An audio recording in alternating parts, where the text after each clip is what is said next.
Hey y'all, it's Meow. Today I have a video featuring a review, swatches, and a tutorial using the e.l.f. and Christian Siriano eyeshadow palette. I did not get the lipstick or lip gloss, I think it was a lip gloss or a lip oil that came with it simply because I have very similar shades and I don't wear a lot of pink lipstick. I prefer this shade of lipstick. But I did decide to pick up the eyeshadow palette because when I saw the advertisements for it, I thought it was really cute. It had a very nice color scheme to it. It was very springtimey, and I also hadn't seen a lot of colorful stuff coming from e.l.f. recently, so I thought that this would be something really cool and interesting to try and pick up. It retails for $12, which is a little bit on the steep side for e.l.f., but I think that's to be understood when they're collaborating with a fashion designer who I believe he was on like season 4 of Project Runway, so I think for a collaboration something probably would cost a bit more. I have done 2 looks that you'll be seeing in this video today that have successfully used all of the shades from this palette, and I think they apply a lot better than they swatch. Some of the swatches, which I will put up right now, are not exactly the most flattering. I think that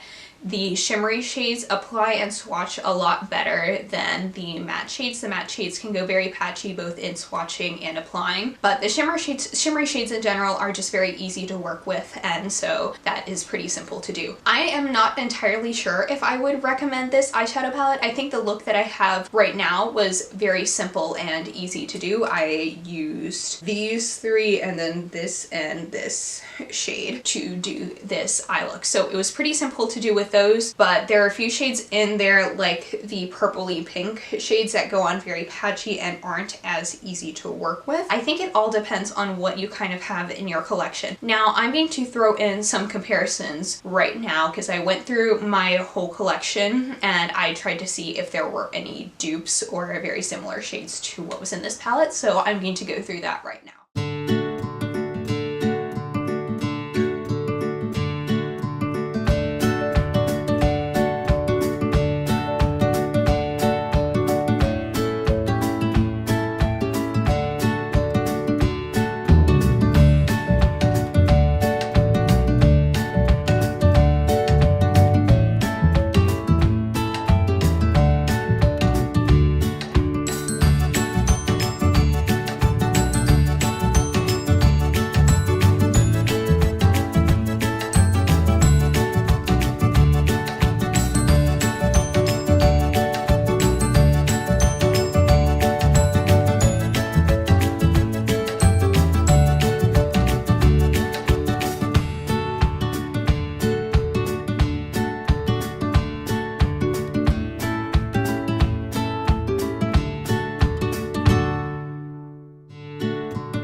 Those are my comparisons. I think if you already have a lot of purple and pink shades, I would not recommend buying this palette for the purple and pink shades. Essentially, in comparison to what I have already in my collection, the 2 center shades are the ones that pay off the best and are the most unique to my collection. I think just about everybody might have like a light nude shade and then a champagne-y gold and then a shimmery inner corner highlight. So I would not particularly buy this for that, even though those shades generally perform pretty well. The matte nude shade isn't really the greatest, but you can make it work. You can build it up. A lot of these shades can be built up. That's why I'm not sure if I would recommend it, because I think these 2 shades in the middle are really, really great, but the rest of it isn't exactly the most impressive. So that's just kind of my thoughts on it. I love the packaging of this. I thought it was so pretty in comparison to a lot of e.l.f.'s other packaging, just because there aren't a lot of e.l.f. products that really excite me.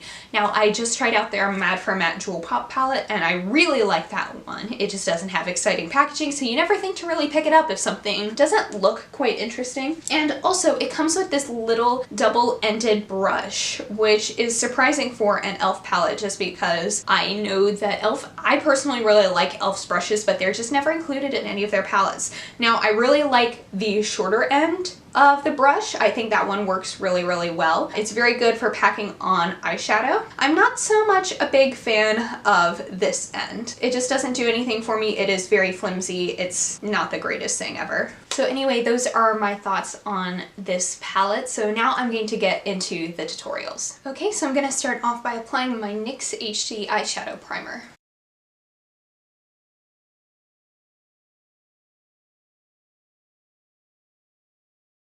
And I'm going to go in with the Eggplant shade on a crease brush, and I'm going to blend that along the outer part of my eye and kind of bring it up to about here. And then I'm going to work it from the outer corner up. And I'm kind of just using it on the outer half of my eye. And I'm just doing like shadow wings with this. I'm just going to go in with an eyeshadow brush and kind of pack it in on top to really build it up, because as you can see, this does go on rather patchy, especially for some reason on my left eye. And then I'll take the matte berry shade and I'm going to just use that and bring it over on the other half of my eye.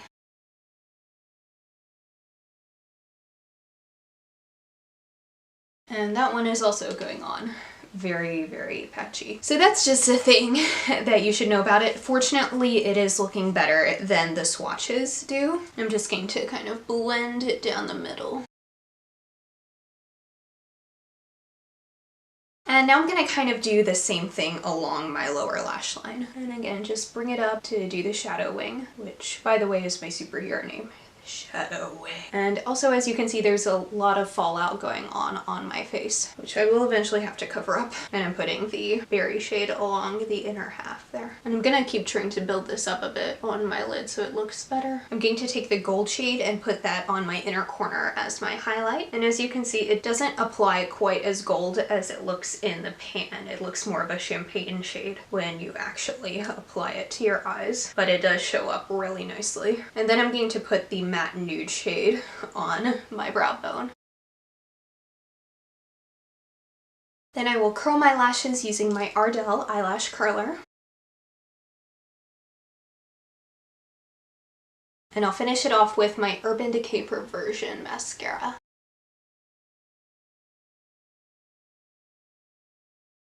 And just to pair it up with a little bit of lipstick, I'm going to use Makeup Monster's liquid lipstick in Luna.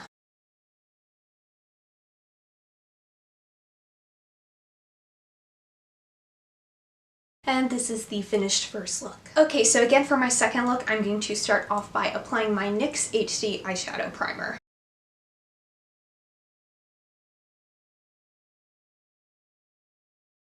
And for this look, I'm going to kind of bend the makeup rules a little bit by not using a completely matte shade in my crease, and I'm going to go in with the teal shade, and I'm going to do like a halo eye look. So I'm going to just take it on a fluffy brush that I would usually use in my crease and blend it up there, as well as to the outer and inner corners. And I'm going to use a little tiny bit of that Eggplant shade to kind of make it a bit darker. And this I'm just using the brush that came with the palette, and I'll blend that out with more of the blue.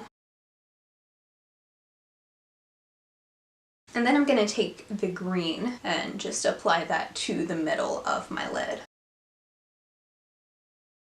And use more of the blue to blend that out. And as you can see, there's fallout with this as well. So I would suggest maybe don't do what I'm doing right now and, you know, maybe don't do your foundation beforehand. I should think things through better. And then I'm going to put the green on the center of my lower lash line and apply the blue to the outer and inner corner, as I did on the upper lid. I'm then going to take a little bit of the shimmery champagne from the right and put that on the center of my top lid, just very delicately, just at the center and close to the lash line. And as I did with the other look, I'm going to go in with the matte nude shade and put that on my brow bone. Now I'm going to curl my lashes using my Ardell eyelash curler. And finish it off with my Urban Decay Perversion mascara. And for my lipstick, I'm going to go with this new Wet n Wild Liquid Catsuit lipstick in the shade is Teal, because I think that would be a fun little addition to this look.